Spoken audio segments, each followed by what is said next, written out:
Hey guys, it's Bex here, and I am here with another episode of She Has 4 Minutes with the lovely, talented, and prolific Katie Dalebout. What we're talking about today, the ritual that you go to, your 4 minutes of bliss, your 4 minutes of peace and calm that allows you to navigate through the craziness of every single day, the stuff that other people can implement in their lives, the stuff that they can draw from you to make their lives better. So I'm going to just let you at it. I'm going to let you talk about what supports your everyday. Okay, cool. Well, I brought a prop, and it's my journal. And actually, one of my clients that I've worked with sent me this as a gift. But I'm always getting new journals because that is probably my most consistent ritual is writing and is journaling. And for me, I don't know what I'm thinking or how I'm feeling unless I'm processing it through writing or through doing something creative. It helps me understand all these different thoughts we have in our minds all day long. And and you probably know this, Bex, and maybe a lot of people listening, but we have over 60,000 thoughts a day, which when I heard that when I was researching for my book, I was like, wow, I feel like I don't have that many thoughts. We actually think the same things on repeat all day long. You know, for me, I can pinpoint it to 4 things every day. It's an issue with my family or a relationship thing, something with my body, something with work. It's the same 4 things we just think over and over and over again. It's hard to get to the clear thought forms. It's hard to get to the creativity, the new ideas that are underneath all that. So you kind of have to skim the pond to get to that good stuff underneath. And that's what journaling allows me to do. It allows me to pour out of me and just kind of throw up on the page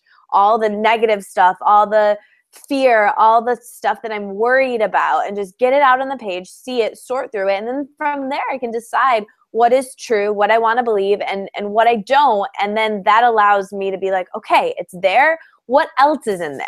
And it really helps me a lot. So you're writing your first book. I'm in the process of finishing up my book. It has been the most hellish process of my entire life because I do not consider myself to be a writer.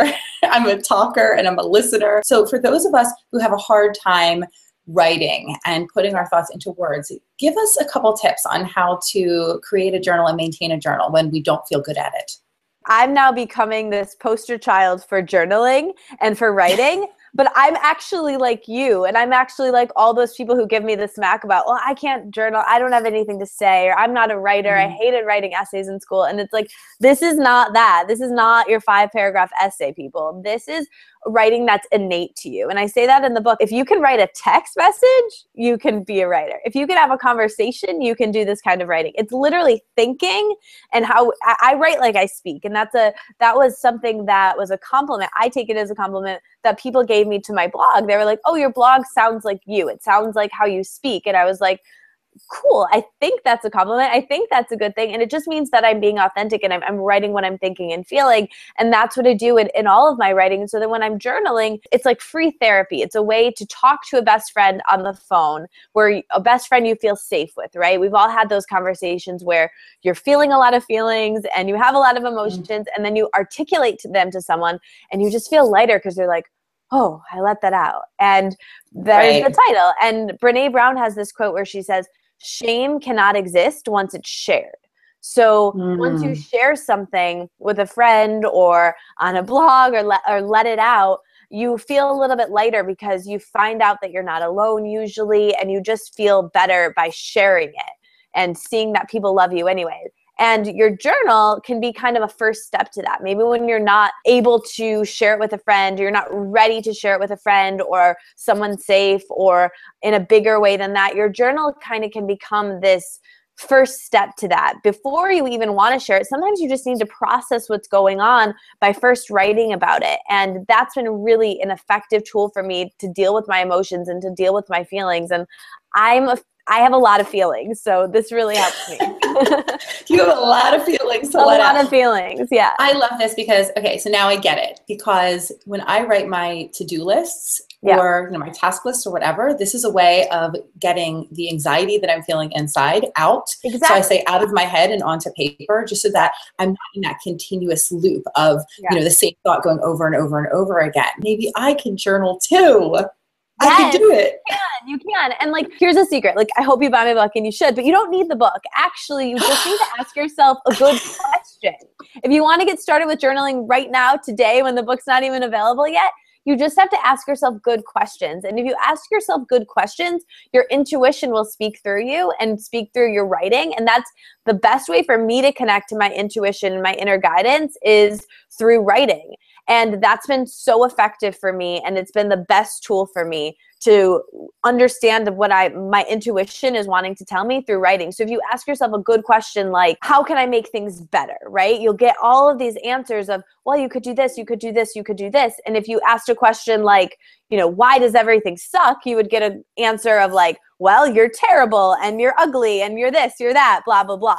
So you really have to be cognizant of that. Okay, well, I'm going to help you out a little bit because you're really, really bad at marketing. And I want everyone to go and follow the link in the video description for Katie's book, Let It Out.